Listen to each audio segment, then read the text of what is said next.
Hi, Chris. Explains it. Hello, Christina. Welcome back to civilization. We are back in Los Angeles after spending time in San Luis Obispo. We're getting there.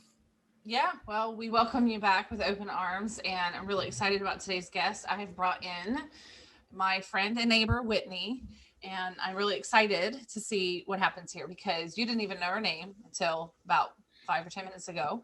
And I've already worked with Whitney, and we have a lot of work that we're probably going to be doing together in the future. So I'm really excited to see how we can, what we get for her and how we can serve her today. Outstanding.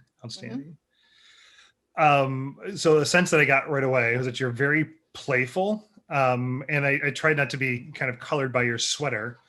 But when just immediately, like what I saw was like Catwoman or Catgirl with like a paw, and you're like, "Meow," like you're here to play and be provocative and have fun. So thanks for being open to that. I'm excited to see what comes up. Absolutely. Well, thank you both, Christina and Chris, for having me. It's really an honor, and I'm excited for this. Well, I'll tell you what I got off right off the bat. I got off. I did not.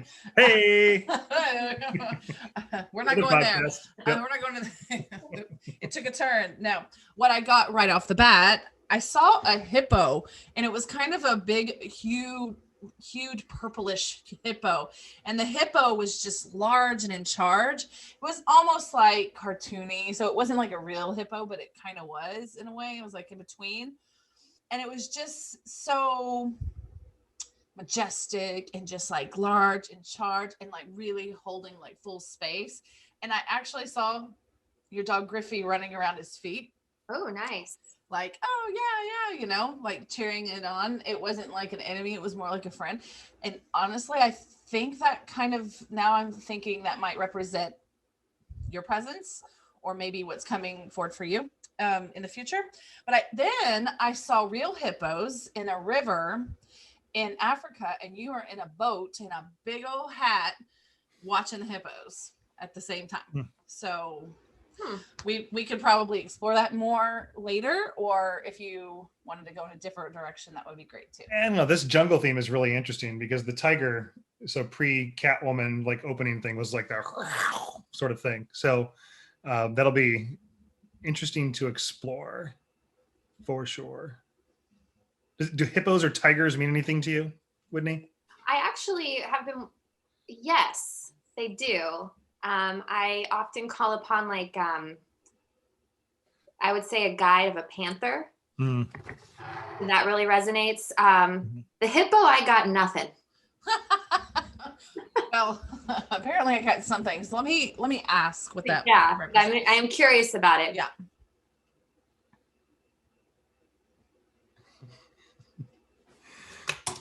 Okay, so I got right away that what you seem like to people on the outside is not the way you really are, in a very positive way. And so the hippo represents kind of your true nature, how you hold space, because hippos are not to be messed with. Hippos, you know, you don't want to fuck with a hippo. You know, they're pretty like, they hold their space very well. They're very in charge. They kind of command what happens. And so it's kind of representing you on the inside, whereas on the outside, people think, like little dainty, you know, like first judgments are completely different to you just being like, yeah. And the fact that Griffey was running around the legs, it did tip me off that there's a little bit more to the story, which is that's kind of a representation of how you carry yourself on the inside and maybe on the spiritual side. Okay. Christina, that really resonates. Good. Quite a bit. Earlier today, I got on my yoga mat just to practice some asana, ended up just sitting there and working on a breathing technique to fill up space. So I'm working on this idea of expanding so that when I walk into a place, people don't fuck with me. No way. Well, I'm getting it like now that you like this has happened. This is it's not like a dream. It's like you. So you're already kind of carrying that because maybe you've set that intention and you have manifested it to be already. So change a panther to a hippo. I don't know, because I mean, you greeted me with an aggressive cat, right? So I Okay. think that could have just been like marking the territory, and that you just weren't to be fucked with. So, Yeah. like in an energetic level, that's coming through for me for sure. Okay. Well, I'm gonna keep them Playful, both. but strong. Yeah, like okay, good kitty. Like I'm not going to fuck with you. Okay, so then the cat can greet people, set the tone, and then the hippo can come out that's purple and be playful. Yeah. Mm-hmm. Huh. I like this visualization. There's a movie that just popped in my head. Is it Madagascar 2? It's where there's the hippo sing and it's like I like a big, I like a chunky. Have you guys seen that? Oh, yes. No, but I need to watch it. Yeah, because like the sexiest hippos were the like largest ladies. Mm-hmm. Also, Christina, were you around my windows today, like peeping in before to see that I was wearing purple pants? I just have to ask. I just had to ask. I mean, you live on the second floor and you're in the sketchy alley. I avoid it like the plague. Chris was there. He just raised his hand. That's why the tiger came out. Hey. Yeah, Chris is like, it was me. Yeah. But this jungle theme, that's also really interesting to me, that both of you were picking up on something along that. Did you get more? We can do more. We can ask more. Have you ever taken a trip to Africa? No. Have you thought of it? No. There's something there for you. Okay. Mm-hmm. Not in the immediate future, but space. Like there's space, wide open, savannas. Yeah, I'm saying Savannah too. Yeah. Because there's a lot of Africa. Africa's huge, but yeah, I'm seeing you in Savannah-ish areas. There's something there for you energetically. Fascinating. Sure. Okay. It feels really primal, right? And almost tribal in a sense. Lots of stars too. So it's like it went from daytime to nighttime and how things can change, right? And so the nature of the jungle and the animals, the ecosystem can pivot. Certain things go to rest, certain things come out. Okay. So then of course the balance of divine feminine and divine masculine. Right. Yin yang, you know the drill there, but and a place or an opportunity for you to find balance and recognizing that just because it's nighttime doesn't mean that things are dormant. Like there's a cycle and there's a pattern to nature and to your own inner nature, and that you don't have to suppress or encourage any one aspect. It's a matter of recognizing and understanding that both are within you. So the outer consciousness and seeing and being in nature, and which is as much external, because you're looking at the stars, the cosmos, the Milky Way, and everything that exists, and yet you still have these opportunities to go inside, which here for me is being presented as metaphorical daytime, which is the day-to-day aspect. So nighttime is really almost like survival, like because these other creatures come out and you're sleeping, or you need to sleep, you need to rest and take care of yourself.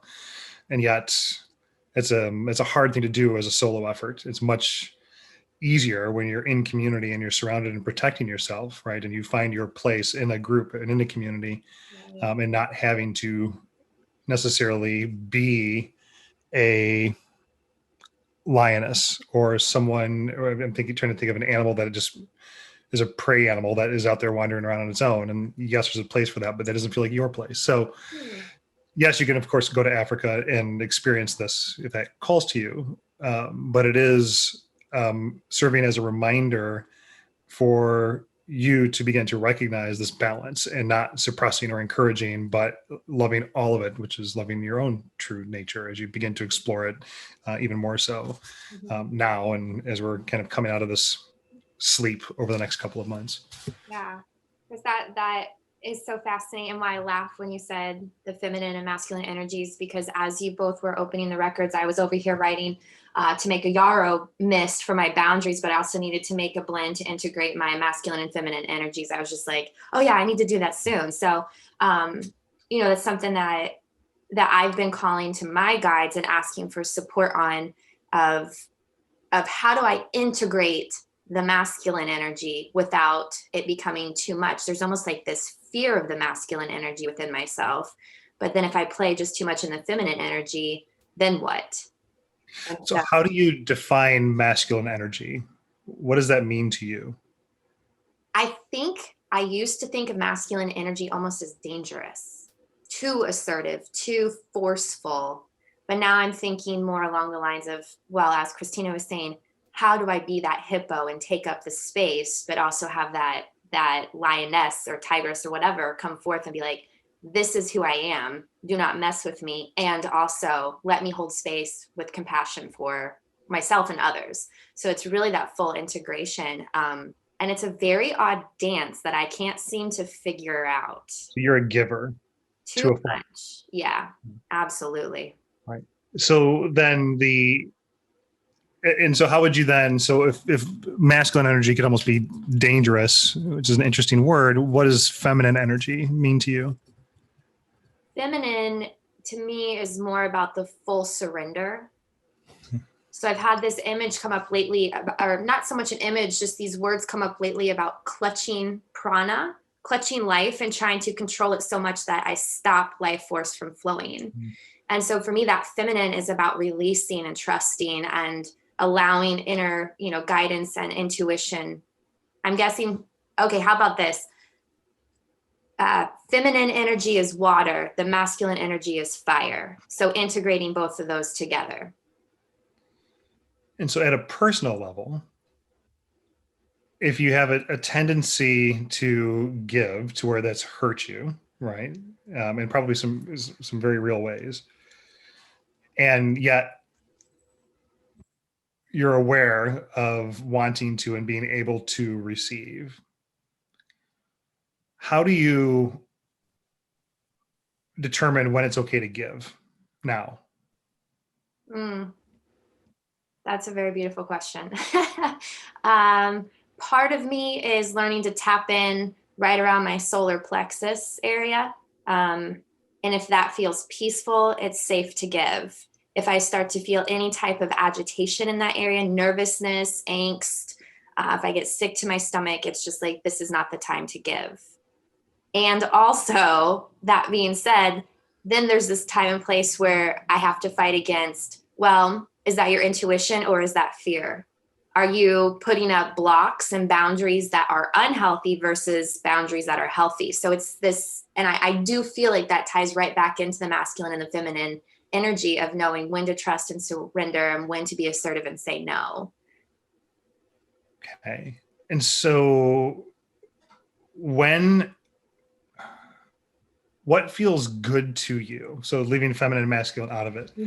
But in terms of an emotion or an act, or when you feel fully integrated, right, in a spiritual and physical sense, when do you feel good?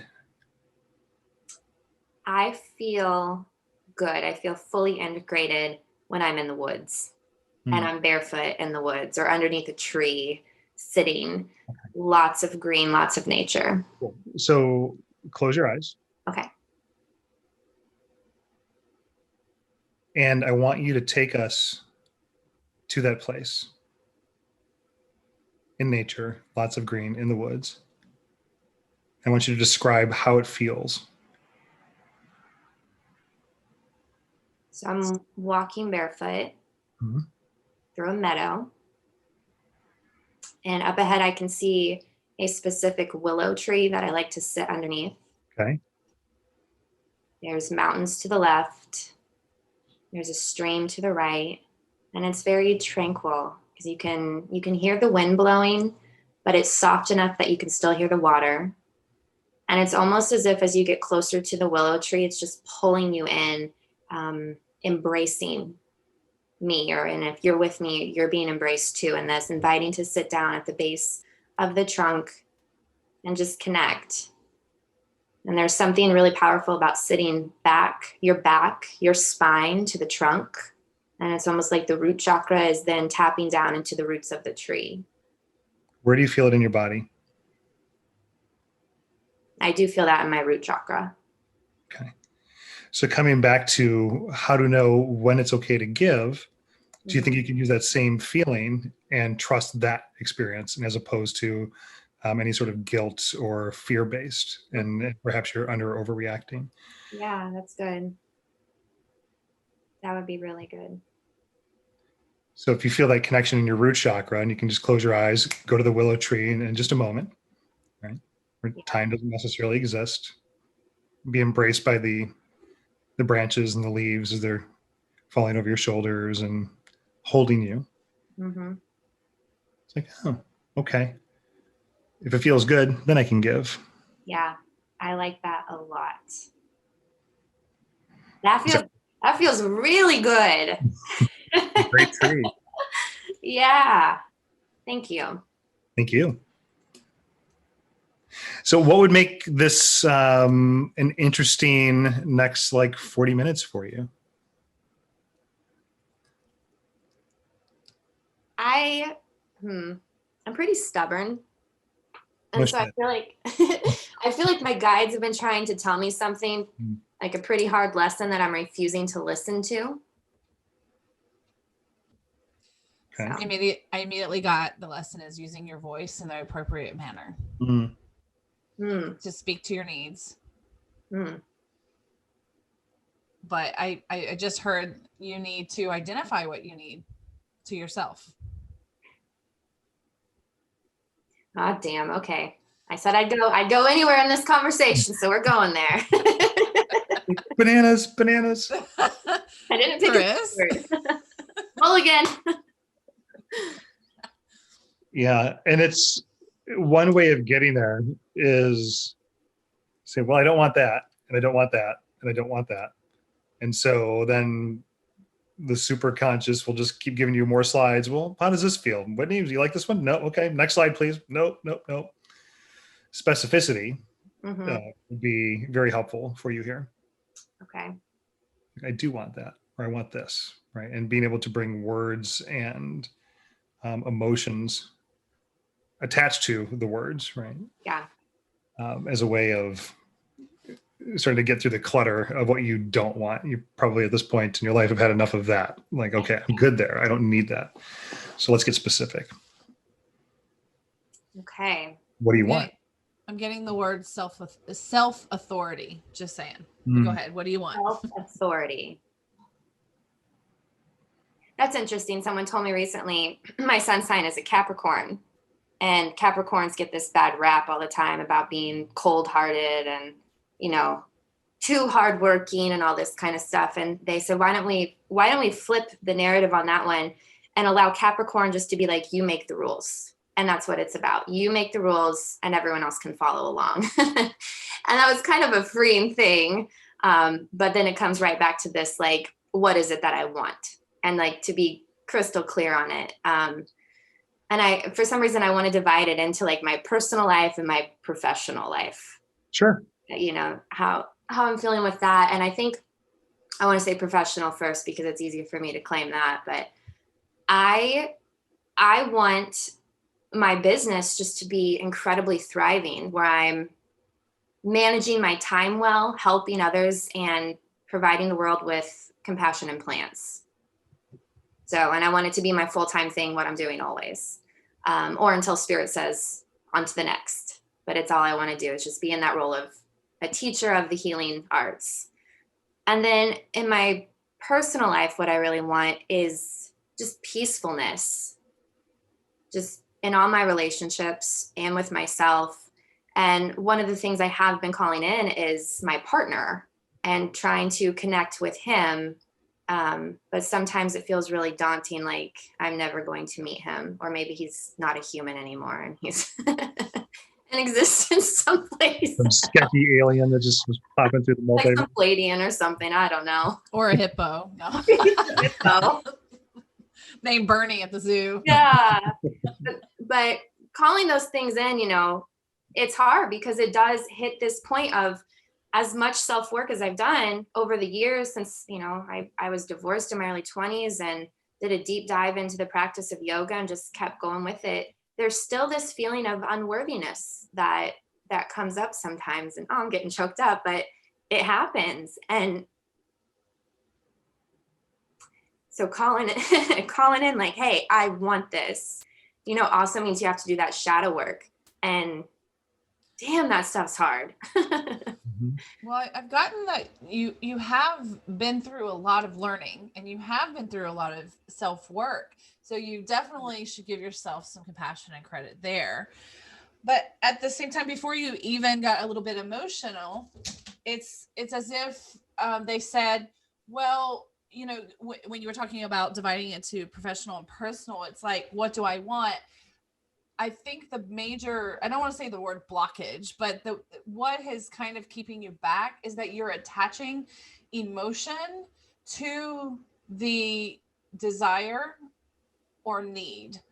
So for example, if you're saying like, well, I would like this kind of partner, you're attaching so much emotion to it that it kind of messes with the way you think about that, and then you question it, or it deters you in a certain way, like, well, that's not practical because that makes me feel this way, you know. So it's almost like the way to approach it might be, and this is just a recommendation, to take the emotion out of it and just go based on facts.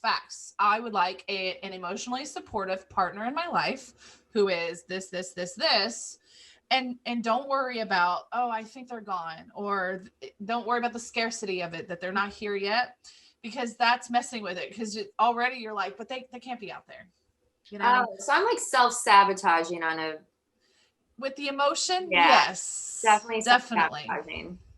And yeah, Where's my inner panther coming in and being like, yo, stop sabotaging? And the hippo needs to come in with a tutu on and like dance around a little bit and be like, girl, chill out. well, I think you have it all in you. It's just a matter of voice and inner authority and self-authority. Just, you know, kind of putting all these things together in kind of a more of a streamlined way, whereas it isn't so fragmented, your life experience and your lessons and things. Well, and so this image that just came to mind is, and we used to have these games when I was a kid, and I know that I'm probably a little bit older than both of you, but like there'd be like a piece of wood or be like a maze with a hole in it, and then a marble that you try and get into the hole. Yeah. And in the metaphor behind that is that it's really hard to get the ball in the hole when there's a lack of stability or a lack of foundational strength and support, or when you're a little bit to the left, a little bit to the right, and just not entirely sure, right? And until you kind of begin to control and manipulate those metaphorical four corners, it's too challenging in a way. I mean, we're making it harder on ourselves in that sense. But I want to come back to the word peacefulness, and that stands out to me. And we said, so with professional, you had 4 or 5 different items. And with personal, I think it was just peacefulness, not just, I mean, it's a big word. So where do you not have peace at a personal level? And how do you, and more broadly, how do you define peace? When I'm centered and feeling that peacefulness, I'm responding to life instead of reacting to life. And it's not so much that peacefulness does not mean that conflict is never going to happen. It doesn't mean that pain and heartache are non-existent. It's just in how I'm showing up for myself when those moments occur. So it's really just having that contentness about waking up and this is going to be my day, and I'm just enjoying the day and staying in my power. It's all of that type of stuff that makes it peaceful to know. It is that stability of knowing, hey, I've got whatever life is going to throw at me, and I'm also just willing to go with the flow. Respond is an action word, and you use stillness with the word peacefulness. So response is still the opposite of an action, right? Or there's a direct correlation between a response and an action. And speaking for myself, when I've had those moments, as fleeting as they may be, when there's stillness, and it could just be in between the breath, right? And you recognize it, and then it disappears again, right? And it's like, oh fuck, there it goes. But there's a place for you in relationship to the word peace, where we're coming back to you having authority or you having agency over that. And what I had heard when you said this originally a few minutes ago was, I command peace. And those moments where you don't feel it, and it's oftentimes because we've conditioned ourselves, or we've been conditioned to think a certain way, behave a certain way, look a certain way, act a certain way, like these inner voices. Like, this is not what the 18-month-old or even 2 or 3-year-old version of Whitney how you would respond, because you're just accustomed to operating outwardly. Yeah. And over the years, as we turn to children and then adults, it's what other people tell us about ourselves. Or when you look in the mirror, it's like, okay, so this is, Whitney. And it's like, oh my God, I look tired today, or whatever it might be. It's because you're describing not how you feel, but you're using other people's or others' perspectives as a way to then begin to describe your experience, as opposed to just describing the experience itself. So unwinding that, you just say simply, I command peace. I command peace. That feels pretty fucking good. I command peace. I even felt a little boom from when you said that. That feels really good. And when the voices start again, like, where's that coming from? Okay, I hear you. And just in recognizing those, the inner chatter, and just, it's like you can go back and you can drift off and dissipate or whatever it is that you need to do. But right now, I command peace. Yeah. And then come back into the root chakra, right? And just anchor the pelvic bone down to wherever it needs to be, so you feel really centered and grounded and at peace. Yeah. And it's just, then we play with it, and then it becomes a little bit of like spiritual muscle memory. Yeah. It's not meant to be forever, right? Or to last. It's just to give you a different reference point on how to recognize and anchor into that experience. Yeah, I think that is a very powerful one that speaks to me, and definitely one that I need to be using right now. It shook my inner hippo when you said it. Yeah. Is yours purple as well? It's like gray. I get gray hippos. Like gray hippos. Like they call it the Gria color. Gria.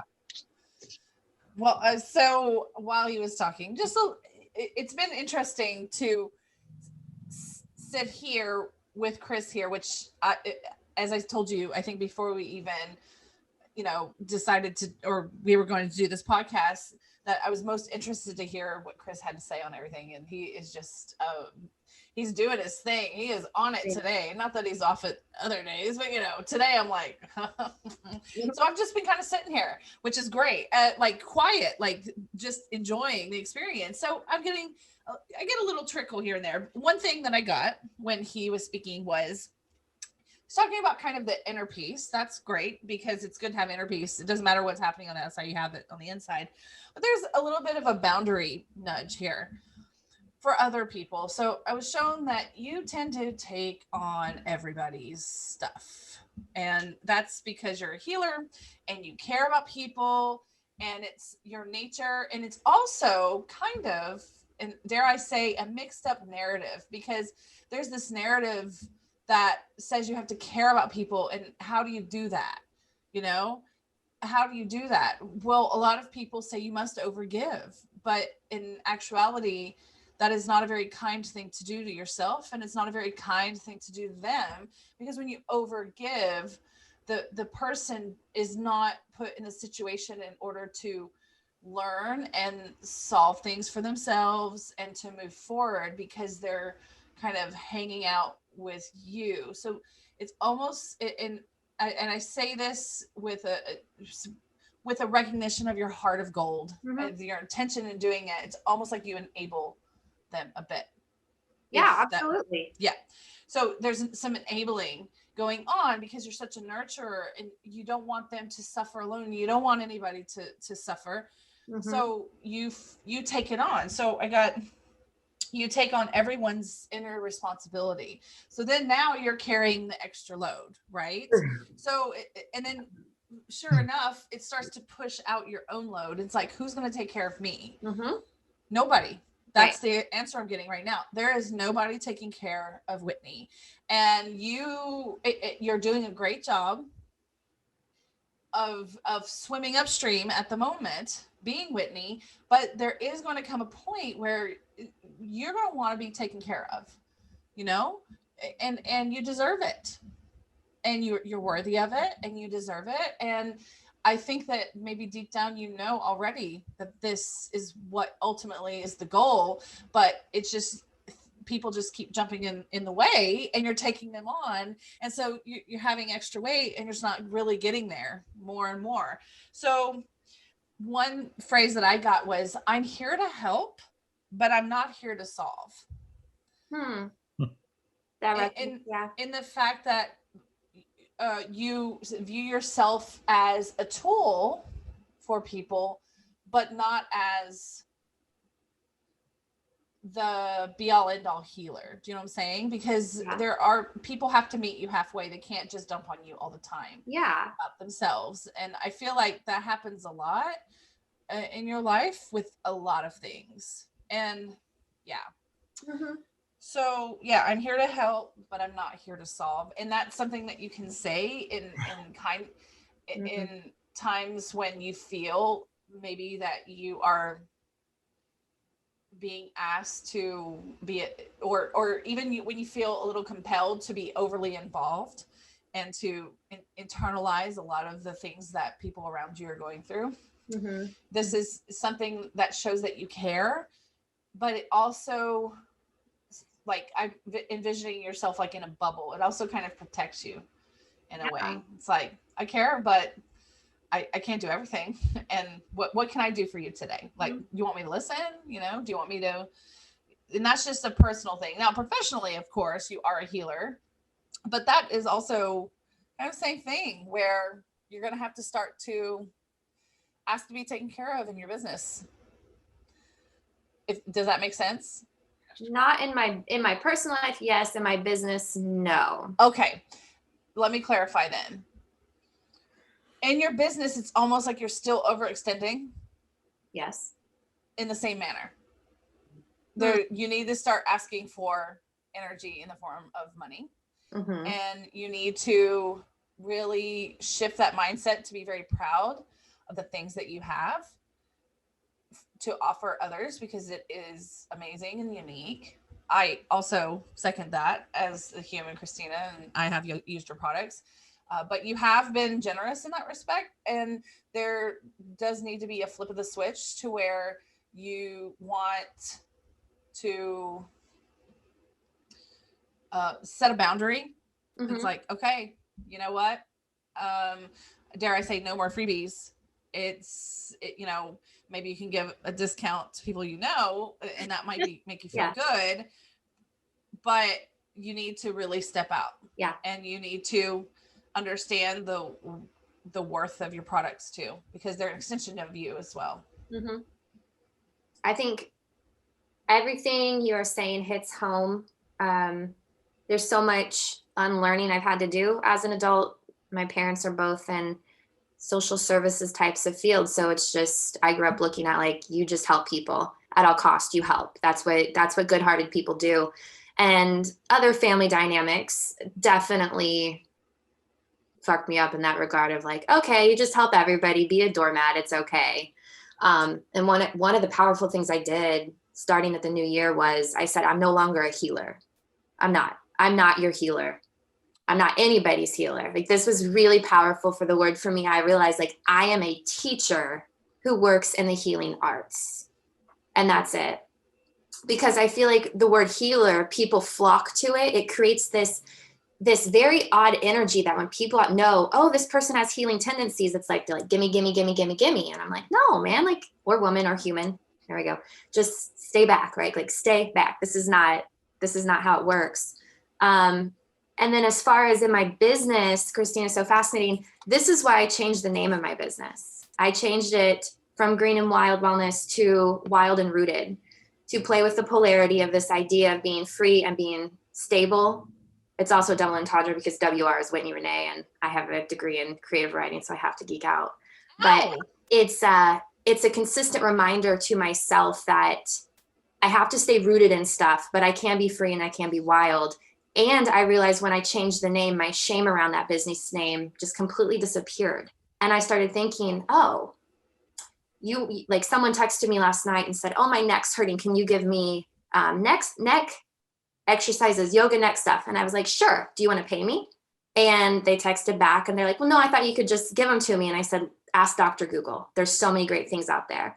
And it was that moment of being like, you need to pay me for me taking the time to develop an entire thing for your specific shoulders and neck, because you're in pain, but I'm not your healer. I want a t-shirt and a hat that says, I am not your healer. But and here I was over here being so careful with my words because I wanted to give you the respect, but it was coming in like, yeah, don't be a healer. Yeah, you are a healer, but can't save everybody. I think it's not just me. I do think a lot of people with big hearts get in this trap in which we feel like this is part of our dharma, this is part of our life's purpose to do healing type of work. And then we have to go through this hero's journey, if you will, of reestablishing your own self and fighting off all the demons. And I'm thinking about like Odysseus and his travel and stuff like that. I don't know where I was going with that. I probably should have more coffee or something. How much writing do you do these days? Or does writing feel like a chore right now? I love writing.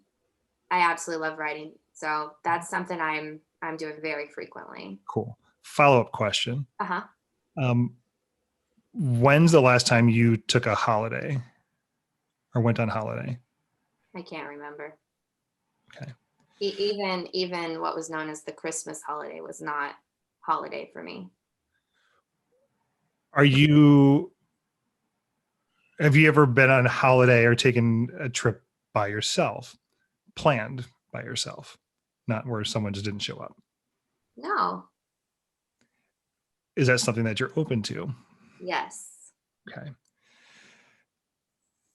So for the last 10 minutes, I've been seeing a lot of turquoise. I closed my eyes. I was playing with it, making sure it wasn't a reflection from anything else. Lots and lots and lots of turquoise. Have you spent time in New Mexico or? I'm wanting to go back to Santa Fe. Okay. Go. I'm feeling drawn. That's what I'm seeing. Yeah. Yes. Right here on this piece of paper, I wrote Santa Fe. Yeah. Yeah. When I was driving back from Illinois and I moved into New Mexico, something inside of me shifted. And actually that's when the name Wild and Rooted Collective came to me. Like it was just like boom, boom, boom. And I arrived in Santa Fe and I was like, you need to come back. Good. Go back. Okay. There's more there for you. Okay. It involves a lot of writing and you should be by yourself. And what I saw was more of like a Pueblo setting, right? Mm-hmm. And so the Pueblo would be right here and it was big. And I saw you with a blanket over you, just staring out into this turquoise sky that was beautiful. More dusk than it was dawn. So it's it was a really early morning. So some of the stars are still out. You can see your breath. And it's a way for you to process and build more of a foundation around what's next for you and clear the space. So energetically, of course, where there's more that's just going to happen without you necessarily being super conscious of it, because that place and that space is for you right now. But then also, it's just going to be a great time for you to write in a creative way. But yes, Santa Fe, open space, turquoise. Feel free to go and send pictures, please. Okay, I'll actually look up Airbnbs after we're done with our chat today. It's kind of out there on its own. So it's at least, if you're looking out, then there's nothing there. I don't know if it's in a complex or anything else, but this space is very isolated, and it feels really good, like almost indulgent, right? Like you could almost feel guilty, and it could very well be like a higher end spa, right? And I know that they have plenty of those things around there. So yes, nice. I'm going to Santa Fe. Fucking A. Yeah. I want a full report. Yeah, I'll send pictures. Like, hey, yay! These are the stars you were talking about. Nice. Love it. Yeah.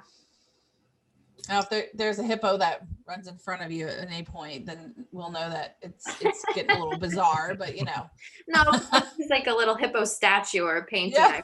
That would be funny. Yeah, it just depends on what sort of pharmacological things you take with you too, right? No, probably the Airbnb where I stay, there's going to be some type of hippo someplace. a statue, art on a mug, something. Mm. Well, great. All right. Well, do you have what's your next thing that you'd like to ask, or anything coming to mind that you'd like us to address? Can I ask something about my business? Sure. I'm really curious about my relationship with esoteric and clinical herbalism, and if there's any insights just to consider. Can you say that again for me? I'm interested in the esoteric and clinical herbalism, and any insights that might be offered. Originally, I'll go back and get more, but what I got was it's like ancillary, but not a sole focus. So I was presented with this large, just large, is it voluminous? Would that be the word? Or a large, just like a volume of just data. And like you could just spend so much time distracted learning about this that it would take away from other things. So yes, but don't make it a sole focus. That makes sense. Okay. Is it? Yeah. That's interesting. I saw in the middle of your stomach almost this big spiral. It was like a little galaxy, but it was like a spiral of sparks. And I got that, yeah, you can add it to the mix, but yeah. But it's part of the big picture. Okay. It's just a piece of the puzzle. Yeah. I don't think I used that word properly. I'm going to take a look at that. Voluminous. Because I think voluminous means bright, but it was meant to be this big book. So then if we're looking at ways to use plants from nature as a way to help in the healing arts, and certainly if what we're looking at or considering is more like shamanistic, that word could be interpreted a few different ways, right? And what is a shaman? And a shaman, there's a little bit of alchemy, but a shaman is a teacher. Yeah. So yes, but it depends on how you define it. Okay. I think that makes that, yes. So it's more like being a GP and then having specialists.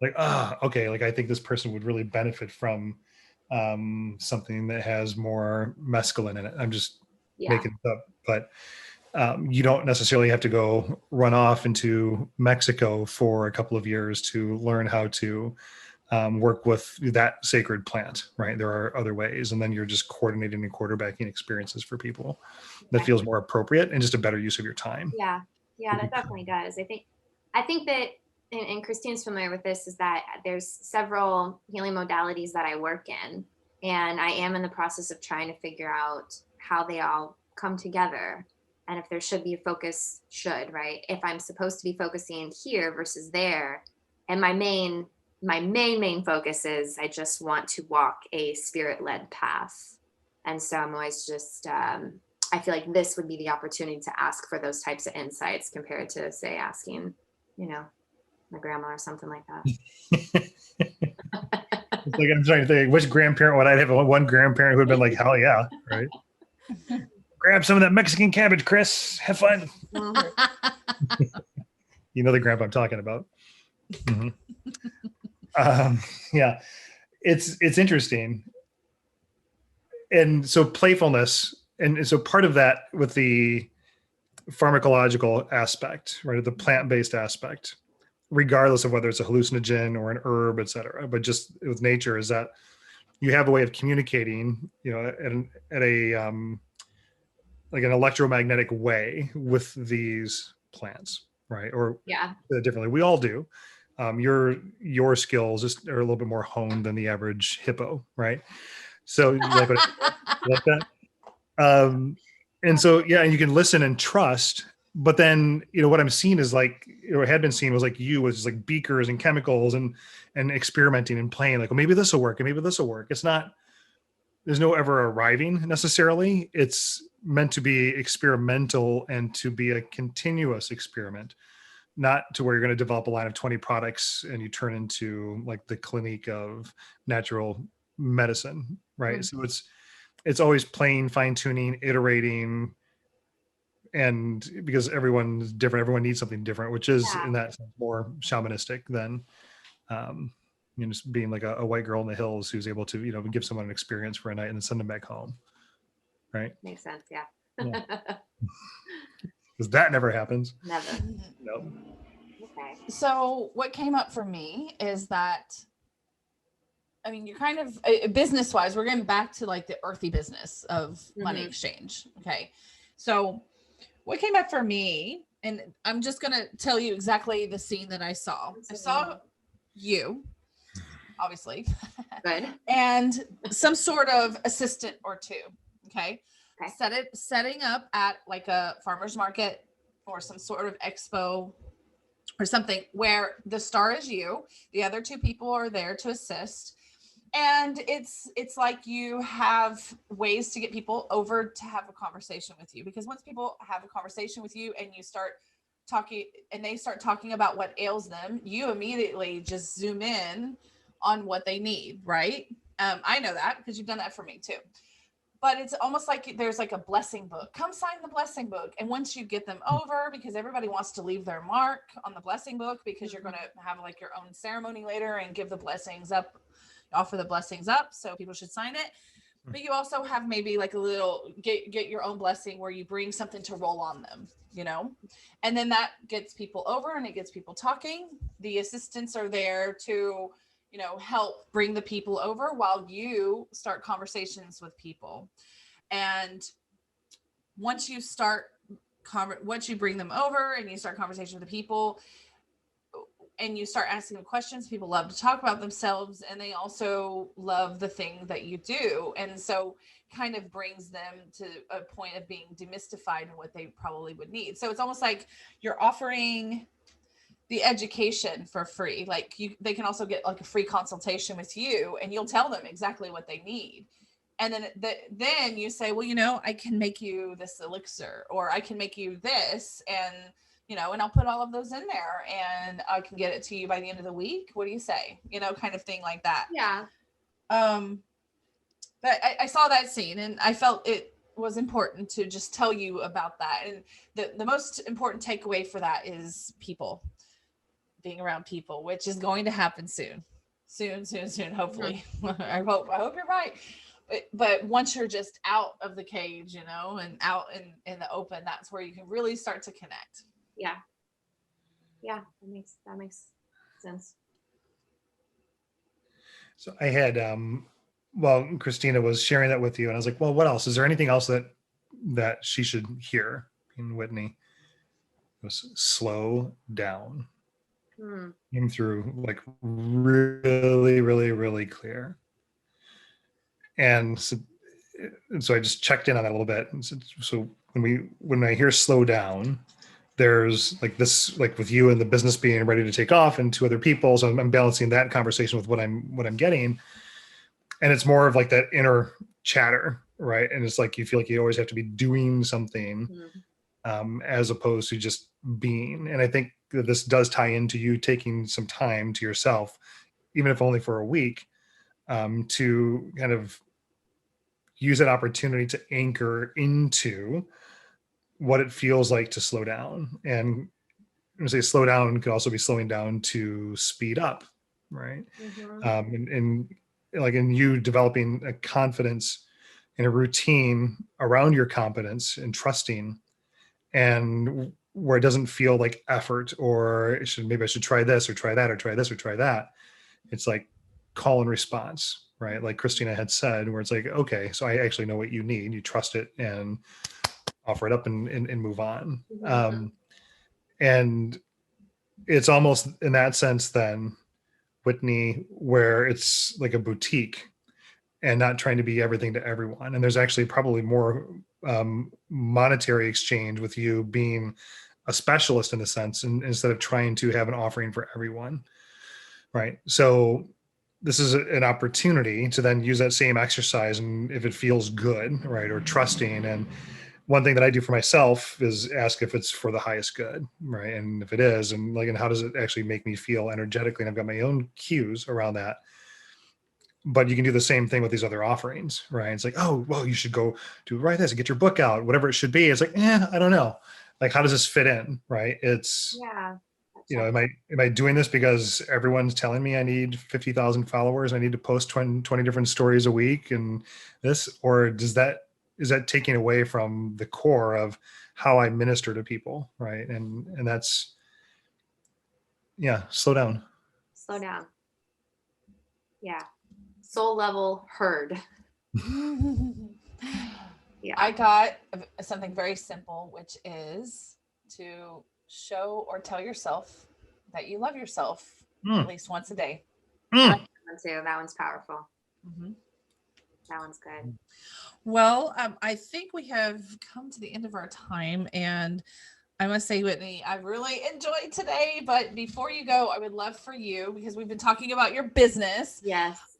We want to, you can properly introduce yourself if you want, a little bit about your background, whatever you want, but also, what do you do? Sure.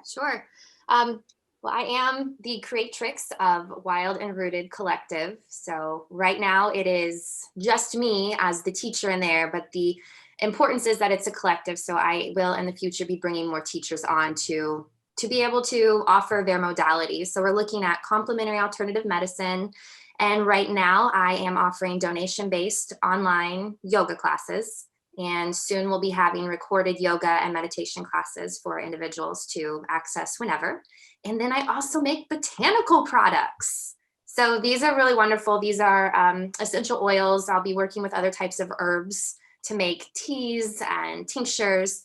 And these I have a signature line, but as you both have been talking about, it's very much for the person. People will talk to me and the plants just end up speaking and saying cedar, lavender, bergamot, and it just downloads. And so then I'm able to create something. And then of course, all the products are infused with Reiki, and, in the community work we do, we really focus on words, the power of words. I've been really fascinated by this idea of spelling and how a spell really is casting something with every word that we say. And so I get to pull on my background in creative writing and rhetoric and help myself and others make sure we're using the words that really resonate our truth instead of, hindering us in some way. So that's what I'm doing over here on Roswell. And then in the meantime, just hanging out with my doggraphy. But Chris and Christina, this has been really wonderful. And Christina, I know that you know me and we've worked together, and Chris, it truly, everything you shared with me today, it's almost as if you've been working with me just as much as Christina has. So I feel very complete with this and very seen. So thank you. Thank you. He's good like that. He's good like that. But it's like the broader, but the broader question is like, haven't we though? Right. Yeah. And it's just one consciousness in that sense. True. That's so true. You can stay out of the way. Yeah. Well, I look forward to meeting you in person, which is amazing, because now that I'm back in LA, this is something that we can actually do. So yeah, absolutely. Yes. And when you said, oh, sorry, Christina, there's one other thing. When you said spelling, right? I got some fat fucking chills, like from here all the way through upper chest. And I was like, okay, there she is. Woo! Yeah, like infusing things with words. So yes, more of that, please. Yeah, that's powerful work. That's very, very, very powerful stuff. Again, yeah. Wow. Awesome. Pleasure. Before we go, I do want to say I do use some of Whitney's products that she has customized for me, and they are outstanding, and I need more, and I will be exchanging energy in the form of money for more. She's got me hooked, and she's just 2 buildings away. Yay. But she also just had her first event, and it was a yoga and a sound bath on a rooftop in Malibu. And I just went last Thursday. It was incredible. And I think where she wants to have one soon, Chris, kind of more Long Beach-ish instead of Malibu-ish. Yeah. So I'll let you know when she's going to have one, and maybe. Absolutely. Please. Yes. It's Malibu works for me too. Yeah. The Malibu, we are in the process of figuring out if we can do once a month at that venue. And the woman who facilitated the sound bath, her name's Cynthia. she would lead the sound bath portion, and I will lead yoga and meditation. Although I'm like, I think we need to bring some botanicals in here and get a little witchy with that type of stuff as well. So we'll see what happens with that. But I'd love to host one in Long Beach. So if you ever think of a spot, let me know. Outdoors. Right on. Well, there's always peerspace.com. And I think they have outdoor option now. It's kind of like Airbnb for space. What? I had no idea. Peerspace.com. Oh, okay. I'll check that out. Thank you. Yeah, definitely. Well, Whitney, thank you. Chris, mwah. Thank you as well. Hey. And my friends. everyone have a great week.